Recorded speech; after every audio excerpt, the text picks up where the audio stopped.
Hello there. I'm Kimberly Hayes. And I'm Amanda Day, And you're listening to the Fundraising Heyday podcast, where we cover the how-tos of grants and fundraising. and how we can all do a better job of changing the world through fun. Yep. I want to talk a little bit today about fears and facts when it comes to grant writing.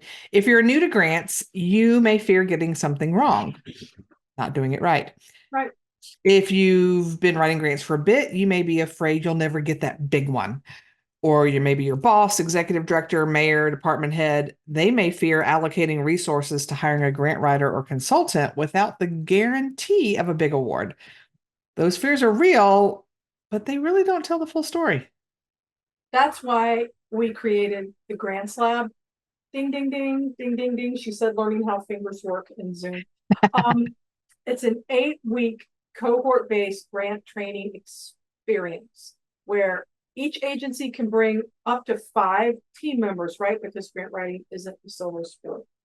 All kinds of feedback. We got some one-on-one coaching. We've got written feedback on sections of the grants that each participating agency creates. So it's real time looking at developing things that you can use. So we'll have, we're in the middle of a cohort right now as this is being reported and dropped to you. Our next cohort is going to be starting really soon. And if you want more information, go to our website, heydayservices.com/grantslab for more information. And that's Heyday Services, HAY, DAY, services.com. So we are absolutely thrilled that SNF Writing Solutions is our podcast sponsor for the second half of 2024, season 7, if you can believe it. Founder and CEO Stacy Fitzsimmons, a self-proclaimed data geek, is a seasoned grant pro who's raised and managed hundreds of millions of dollars. She's a certified compression planner, and she has broad management experience across a lot of different industries like restaurants, retail, technology, healthcare, nonprofits, the arts, and state government. She is sharing her decades of experience bit by bit with us, so take a listen. Stacy, how can mock reviews really help? Mock reviews are probably one of my favorite tools that we use. And I have a theory that you can't edit your own work. You also can't review your own work because you know what you intended to say. But the question is, did you really say that? And so having a reviewer or review panel of reviewers that have had nothing to do with the writing, the project, anything else, to go in and actually review your proposal against the evaluation criteria is priceless. You find that what you thought you said wasn't really what you said, and you might just need to add a sentence or two or just rephrase it. You can also have a different lens for some of your word choice as well. Some things that are very clear to somebody that is knowledgeable in the topic might not come through as well for somebody who's not. And we've also started having a lens for some of the DEIA kind of language as well. Are we using person first language? Are we using the right terminology for race and ethnicity if that's a factor in our proposal? So having those reviewers really provides that insight about what you did in the proposal, whether or not it matches the evaluation criteria, and if it's going to come off as a solid proposal to someone else that had nothing to do with the proposal. To find out more about Stacy Fitzsimmons and her incredible team at SNF Writing Solutions, visit snfwritingsolutions.com. If you want the tools and resources to up your organization's grant game, check out their services provided page and reach out to them today.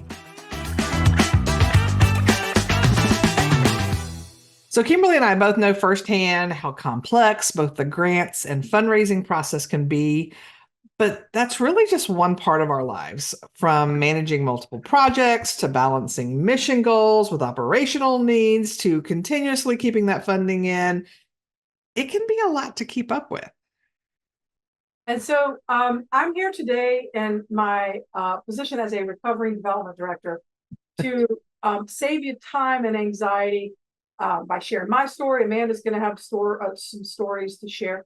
It's if you are not a development director or have never been a development director or never want to be one, this is still an episode for you because it's really about managing priorities, understanding workflow, setting boundaries. And I'm just using the lens of development director because for me, it was sort of a turning point in what worked and what didn't. So whether you're a one-person development shop or you're leading a small team or you are in a larger organization, or maybe you're a consultant and you're doing fundraising and grant writing and all sorts of different things.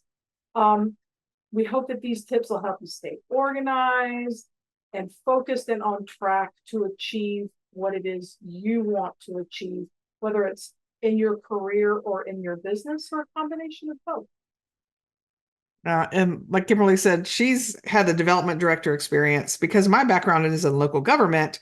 There really are no development director positions over on that side of the equation, just because local governments don't do fundraising. They don't do major gifts because people, I mean, trust me, if you wanted to donate money to your city, they would gladly take it, but it's not a tax write-off, and most people aren't interested in that. So my experience is from grants administrator, but even in that capacity, you would think with my title, grants administrator, all I would have to handle was grant stuff.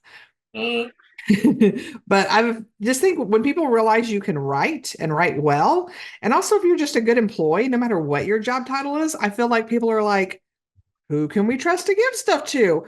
Other duties as assigned get if you're crazy. a people pleaser like someone I know and work with. So I had the experience of not only doing grants, but suddenly when our communications director found a new job and they decided not to replace her and they divvied up all her work, somehow the quarterly public newsletter that went out to our residents fell on my lap to manage and make happen.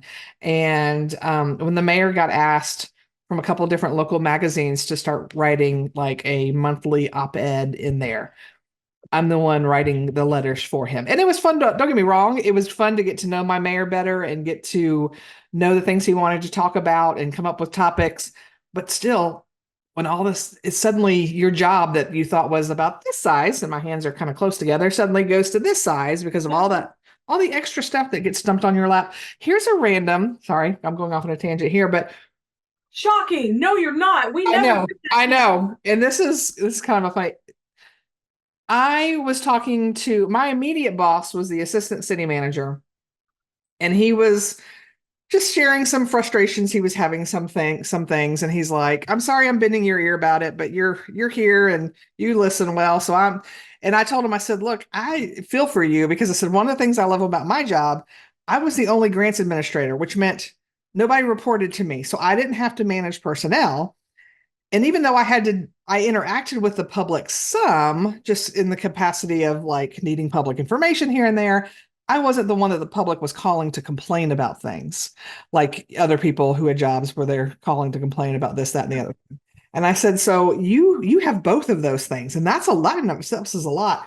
Well, his boss, the city manager, overheard me saying that, and he was like, maybe you do need some more experience with the public. And so the extra duty as a sign that got dumped on my lap was dealing with people who were calling to complain about Comcast. Because for any organization to be able to run their wires, they have to get a franchise agreement with a local government. So whether it's the phone company, the cable company, whatever. So if you notice on your bill, somewhere on there, it will say franchising authority and it will list the local government and their phone number. So occasionally when people got really frustrated, they'd start looking over their bill, see our phone number and call. So now what I got to do was listen to people's complaints. And all I could tell them was, I don't work for Comcast. We have no real control over them, but I do have an inside ear of our government liaison. I will pass this along and see if he can make things happen for you. And of course, the people that were calling were so frustrated because it's like, they'd been charged for something 12 times in a row, and no matter how many times they call, they wouldn't take it off the bill, or It was just crazy. So yeah, so that's other duties as assigned and having to juggle all of this while also doing the main thing you were hired for. And there's a lot. So I'd like to introduce a concept here that it took me a while to get my head around, but there's also the no. Like it never occurred to me when I first started working. And I mean, you same. don't have 5 hours for me to go off on, oh, patriarchy and capitalism out of control. But just know that that's always, always hovering in the background, ready to step forward, a lava river of rage.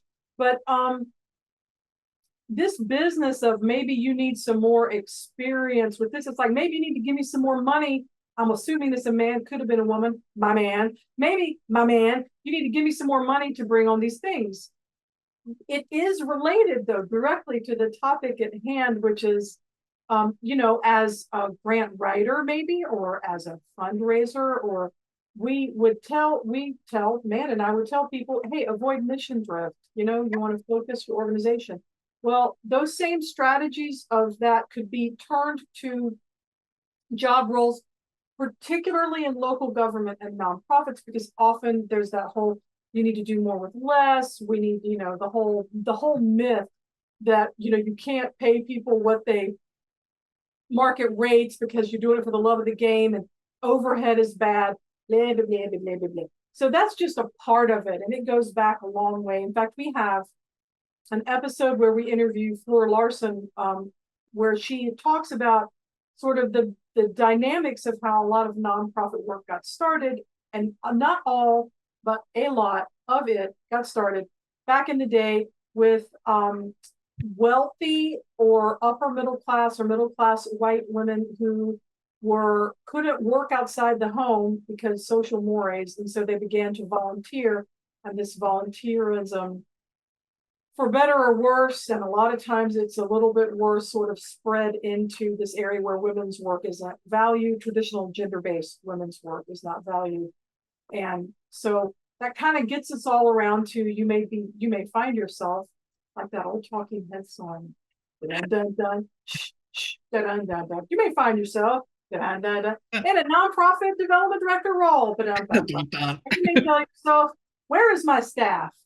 Where is my computer? Where's my office? So anyway, sorry, just had to go back to talking heads. Let me jump in real quick. Say, if you want to go back, if you haven't listened to the episode with Floor, it's season 6, episode 21. So it's been almost a year ago that took place. So, but yet it's a really great look at how we kind of got here today, leading us to today's discussion of I'm using development director because it was the most recent experience where it was just like, oh, you need to do everything, and then here's some more things, and it's all a priority, and you don't, you just need to do it because you can do it. And I bought into that for years and years and years. It's complete BS. And it's actually to the detriment of the communities that you're trying to serve. You end up with that mentality, burning out people in your nonprofit, including development directors, could be grants administrators and other folks, so that there's not institutional knowledge, and et cetera, et cetera. But as an example of this, I started a job years ago as a development director, and the title was director, and I did have people reporting to me, but the people reporting to me were marketing people. So it was development director. I was directing myself, and there's a lot to do, right? yeah. And a red flag for me was when the executive director at that time said, oh God, I'm so glad you're here. Now I don't have to worry about fundraising.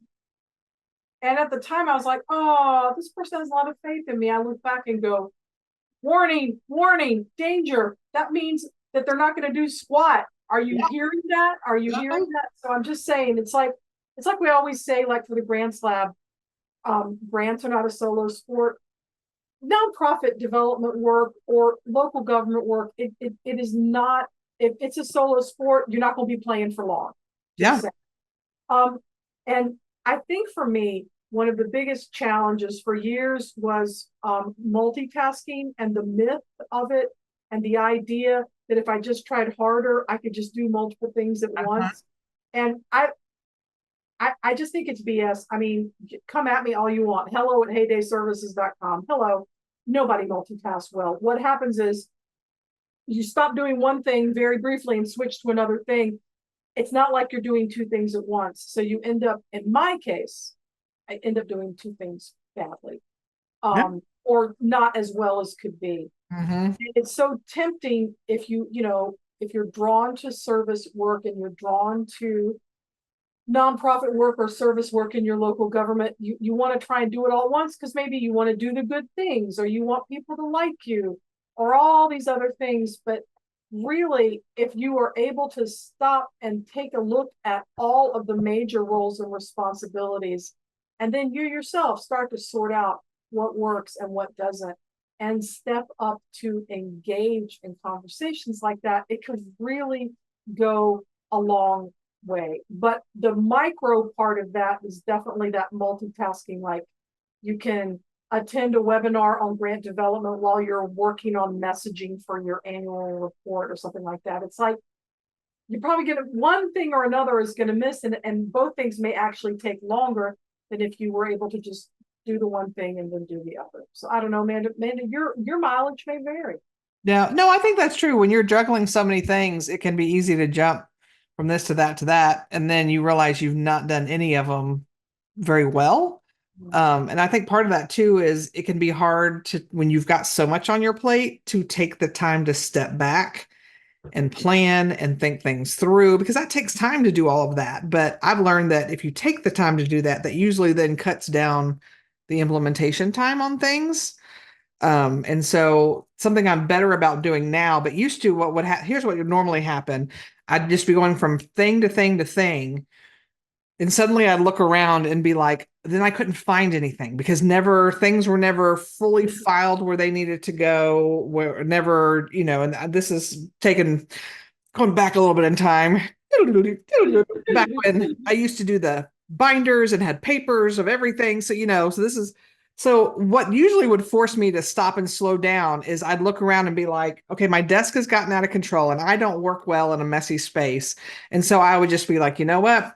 I don't have any deadlines looming. I don't have any meetings today. Today is my day. And I would spend the entire day putting everything away, updating to-do lists, updating anything I needed to update, and then kind of going through. And it took me a while to realize, hey, I should be doing this on a regular basis. And so I started building in, okay, once a month, I'm going to have a day where I'm checking in on every project, making sure nothing's been overlooked. I'm updating different things. And that just makes, for me anyway, when you are juggling a lot of things, that makes it easier. Now, that doesn't mean people should be dumping more and more work on you because you're good at what you're doing. And I'll go back to what Kimberly mentioned earlier. I think when you're younger in your careers and you are a people pleaser, which I still to this day am, but I wish my 40 something year old self could go back and tell my 20 something year old self, like, you can say no to things. People do it all the time. Or you can say, okay, then what am I dropping? Like, if you want me to do this, something's got to go. Because, there's only so many hours in the day. And sometimes you don't want to stay late. You shouldn't have to stay late, but also sometimes you couldn't. I had kids that had to be picked up by like 6 o'clock, or I was being charged extra. And plus, then my kid's the last one there, which that was always the worst when you'd pull in and your kid would be like, Mom, I'm the last one there. Why'd you come so late? And, you're like, great, I'm sucking at my job. And now I'm sucking at being a mom too. So, like, we all have more to juggle than just our workday, and whether it is kids or spouses or parents we're caring for or something. So, you shouldn't juggle so much at work that you got no gas left in your tank for the rest of your life. I made that mistake earlier on too. It's like my whole self-worth was tied up in this nonprofit work. It was a different organization, but it's like, or any organization for a long time until I was in my 30s, And I was just like, that's it. I'm here to do this thing. And if I don't do this thing well, I'm not a good person. And Yeah. I mean, agencies were doing great work, but there was no one at that agency who was like, Kimberly, we will always be here for you in every possible way. We are, and so I began to get more cynical and probably a little burnout. And anytime they would start that mess about we're a family at work, I'm like, Right, what, the Manson family? Family? What kind of family are we talking about? Because not everyone has super great, warm, fuzzy feelings about their biological family or their legal family, if you will. Yeah. So I feel like taking a step back, we're going to give tips and things sort of at a micro level, but just know in the background there's always that macro of it's this life lost to service may not be what you think it is. And one of the things that sort of helped me rein in some of that, it came gradually. It came like over years. I remember one instance where, like Amanda was talking about, hey, now you get to Comcast for real. But there was, my boss at the time came to me and said, hey, you're doing really great work. I'm like, thanks. And I was pumping it. I was burning and turning it. It was scattered, smothered, and covered. I was getting it done. And this person said, oh, well, so we're gonna give you someone to supervise. And I was like, okay, but so is this a promotion? Well, no, we just wanted to reward you. And this is where I was just like, Reward you with more work. well, I said it, I was like, that's not helping me. Giving me more work to manage someone and not giving me more money is not helping me. It's actually giving me more work. So you're rewarding my work by giving me more work. You can imagine that was a really awkward conversation, but I'm so glad that I had it. Well, we ended up going to HR about this. And here's the HR director telling me, because I wasn't like, I'm going to quit, but I'm like, y'all need to break it down for me. You need to give me more money if you want me to do more work that's not in my original job description. What? What? And so we hashed it out, and it was this modicum, minuscule thing. But at that point, with me, it was more like the principle of it. Yeah.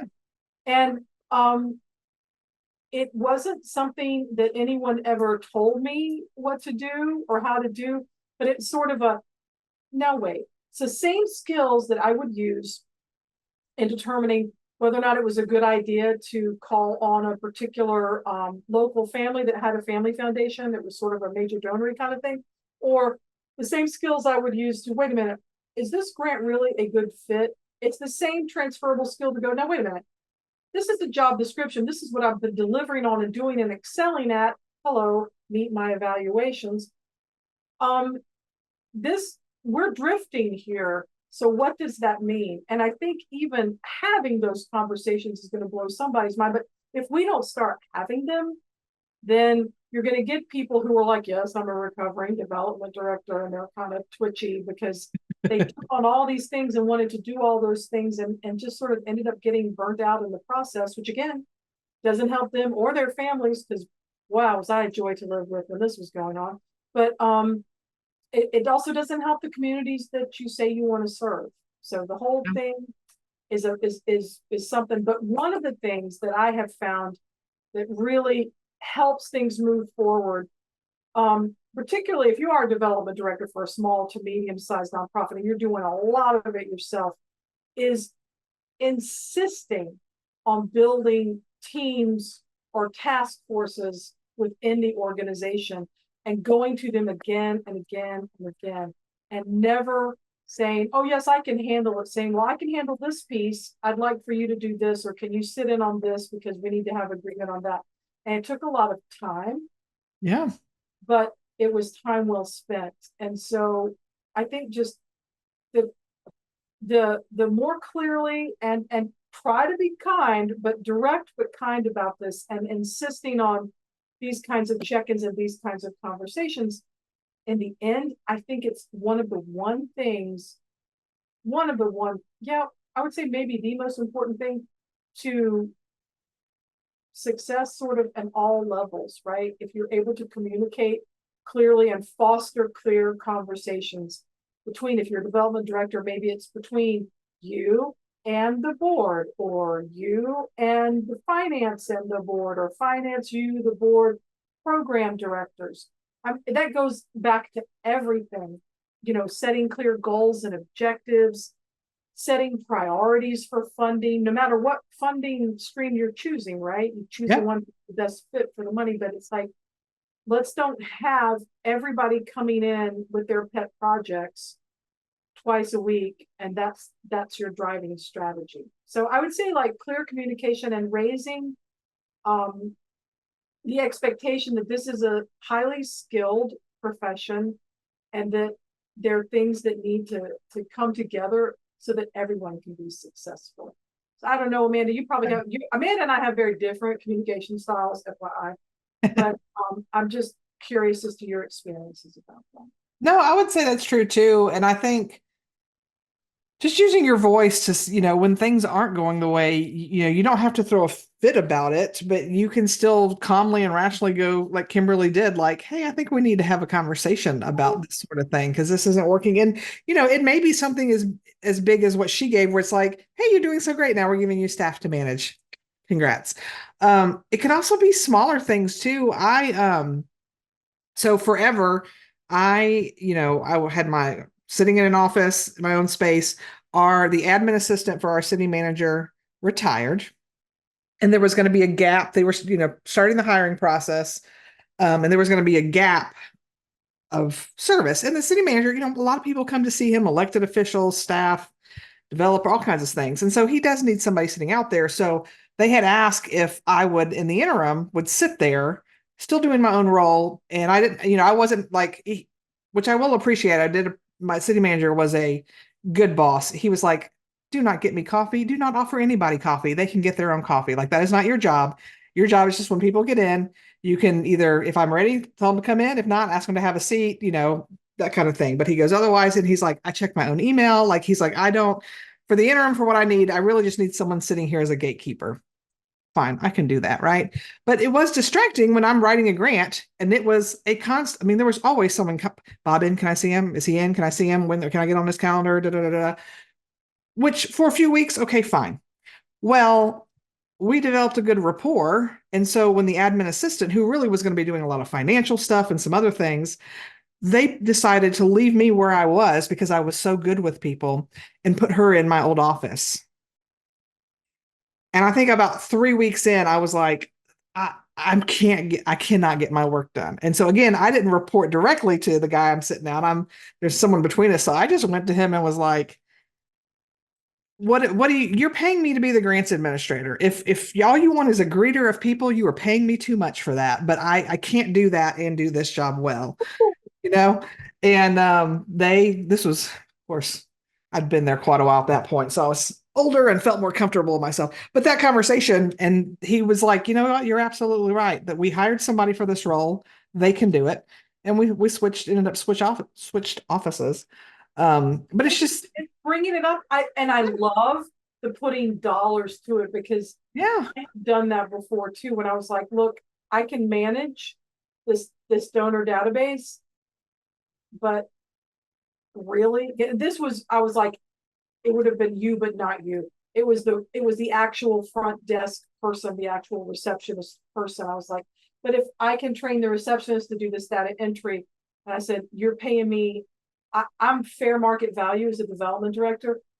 I am really overpriced for being a data entry clerk, and I'm not disrespecting data entry clerks. Market value will tell you, and it's like, Oh. if if there is downtime, then I have some important things that can help us. But if you want me to sit in my office and do data entry, I'm not talking to people, I'm not writing grants, I'm not making connections. I'm doing data entry, and I'm an expensive data entry clerk, but a fairly paid development director. Yeah. Well, and I think it's fair to start talking too, like, okay, you got me for 40 hours and occasionally I may work 45 because things have to get done. Okay. But this is what you have me for. And right now I am writing this many grants a year and managing this many grants a year.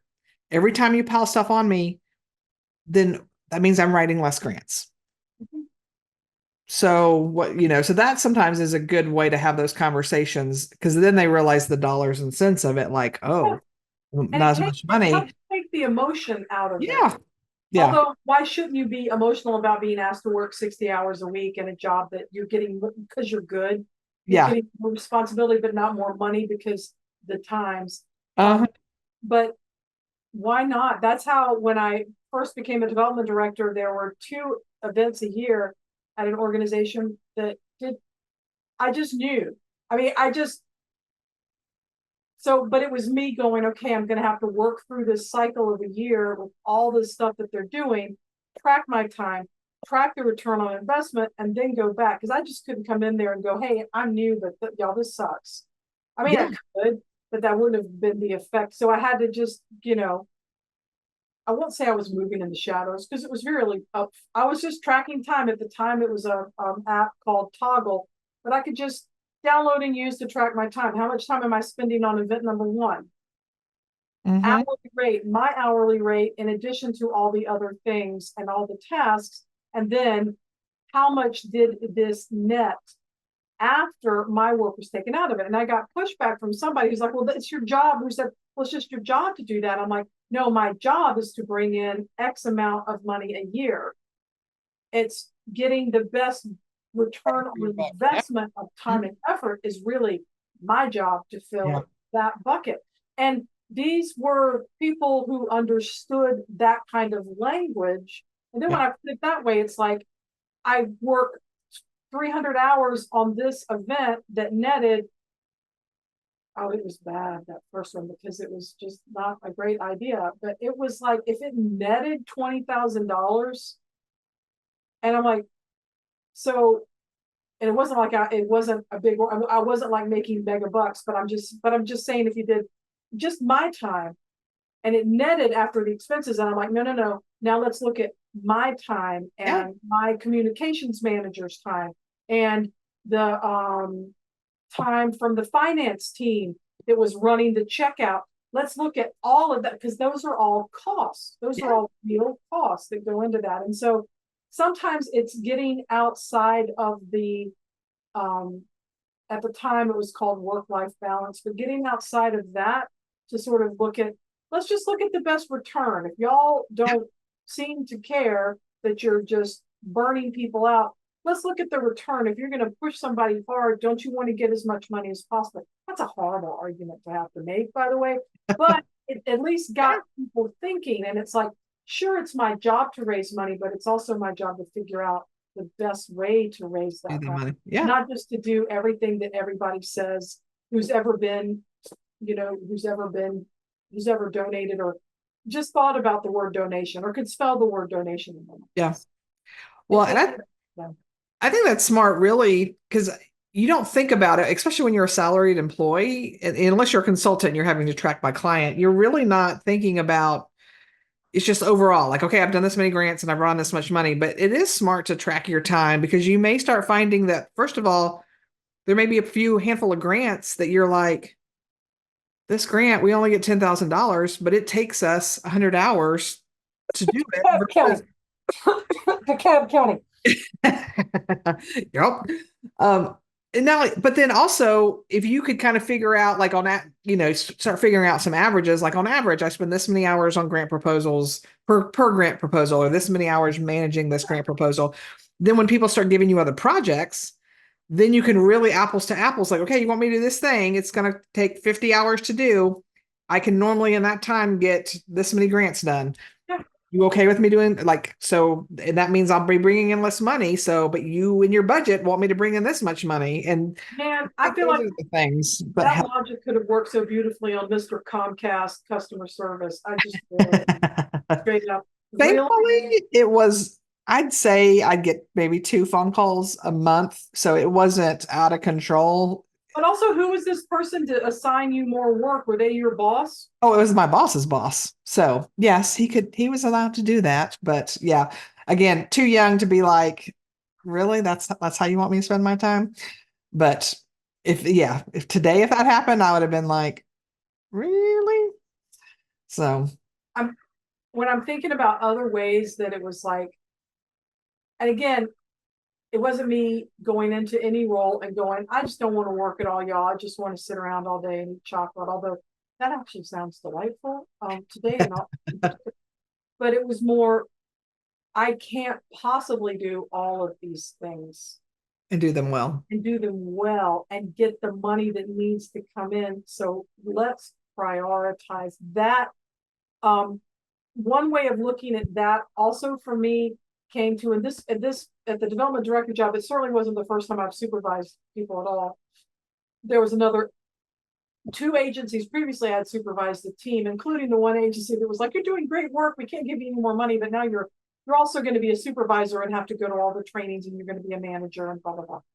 But then I was like, okay, let me really understand my team and their likes and dislikes and strengths and weaknesses and challenges and passions in the work setting to kind of make sure that things are evenly, if they can't be evenly distributed, make sure that tasks, roles, and responsibilities are well distributed. Yeah. And so for me, that sort of came into, okay, are there people in the organization that might be interested in different aspects of event management or donor relations or the database entry, like learning new skills?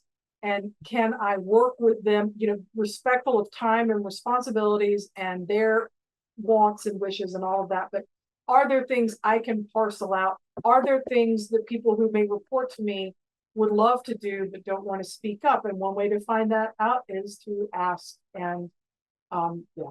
Yeah. Well, and I would say, let's say we're talking to a development director that's at a small nonprofit and they have 0 staff under them, but they have colleagues they work with. Like if you could give them an example of like, this is who I would reach out to within a typical nonprofit to help my work. Well, And I would also turn an example right back to you, my brilliant buddy, because the boss's boss saw you. Gosh, she's personable and friendly and she's well accessorized. I think she needs more. So that was an example maybe of how not to go about it. Yes. That was an example of, oh, huh, you might be interested in this. I would also say, but let's do this in a way that's respectful. And if it's a huge addition, which it turns out maybe it wasn't, but if it's a significant step up, then I think the money needs to come with it. But for me, it was like, are there people who, and yeah, I'm an introvert, but I'll talk one-on-one all the time because it's comfortable for me. And so that was easier for me to not only get to know my staff, but other staff members. It was kind of part of my job to build good working relationships with finance and with program directors and staff. And I began to suss out, well, maybe this person might be interested in database development because the receptionist wanted to move up, didn't want to be a receptionist forever. So it's like getting database skills and maybe basic writing and proofreading skills, if that's agreeable for everybody, could be a way to go. Yeah. So it was things like that, or it was I remember one organization, they had a contract accountant who would come in, but who was an excellent writer and an avid reader. So we met sort of talking about books. And then it became, well, if you're here and you finished at this, if you have a half an hour left in your day, could you proof this grant? Could you read this grant? So, I mean, it took like, I wouldn't say work, but it took time. It took time for me to suss it out. But it's really, for me, it was on a case by case basis. I worked at a large children's hospital, and this was right before I moved into grant writing exclusively. It worked for me the other way. I was a department director and manager who was very interested in learning more about grants. So when the grants people came, then I was like, oh yeah, I can provide the subject matter stuff and I can talk about evaluation. And so they sort of did that with me that I then did with folks later on. And also I explored and at least two different places, working with interns when it was right, when it felt right. Mm-hmm. And by that, I mean, there were specific objectives and there were tasks, roles, and responsibilities, and there was supervision. and at the Children's Hospital, I got all sorts of wonderful internship help. And there was a stipend, and this was back in the day, so there was a stipend and they weren't paid. Looking back, I'm like, we really needed to pay and maybe have fewer interns, but I was doing like 25 interviews, or more a year to have like 15 interns come in, like 3 a semester or however it worked. The math isn't mathing there, but however it worked around their different academic schedules. Yeah. And that was a great way to farm out parts of data collection, Mm-hmm. evaluation, data entry, developing reports on outcomes and things like that. So I think it's just sort of, it's like, yes, I could do all those things, but I'm not going to work 70 or 80 hours a week to Yeah. do. So what can be out, and then in that process, maybe I'm helping people build skills that they can take on to other jobs. Mm-hmm. Sort of, that was a mix of examples, but did that make sense? Yeah, no, absolutely. Well, and I would say too, we've kind of been like, oh my gosh, this work got dumped on us, and there's a difference, I think, between you've already got a full plate and then other stuff's being dumped on without the expectation that you're losing something is very different than either you have time. Like, I'm one of these people, like, if I get my job done in 30 hours, I don't want to sit and twiddle my thumb sitting in an office bored off my gourd for 10 hours. And so I would seek out, like, hey, what new thing can I learn? What can I help? And I don't think there's anything wrong with that. And I also don't think there's anything wrong if a good opportunity is presented to you, as long as you're being fairly compensated for it. So it's kind of an I think assessment needs to happen. well, it's matching skills. It's Yeah. matching needs with skills and desires to learn. Yeah, I think absolutely. it's foisted on you, Yep. but I think also as development director, I was over marketing, so it was like identifying people who were super active on social media, who could, or even staff members who are taking photos with the proper permissions, which we had to have because of the kind of agency it Yeah. was. And, asking for that kind of thing. Because like if you're super active on social media, at the time it was probably, I would say it was probably Twitter and Facebook. Yeah. And you can provide these short videos and things, and it's something that you enjoy doing and it's a normal part of your workflow, then we can use those and post them. Well, why not? Yeah. I think it's that consideration and respect of seeing where it can work. The other thing that I would say too is I rarely charge by the hour anymore as a consultant for a lot of different reasons, but one of them is I can whip up a grant pretty fast, right? Because I've been doing it for a long time. And so why am I going to charge by the hour when you're actually paying for my years of experience and my discernment and my writing abilities and my abilities to synthesize information? So I'm if you can get your work done and it's done well and things are you're meeting your goals and objectives, then why do you have to be there for 40 hours a week? If I'm just putting that, I'm just saying, there's another way.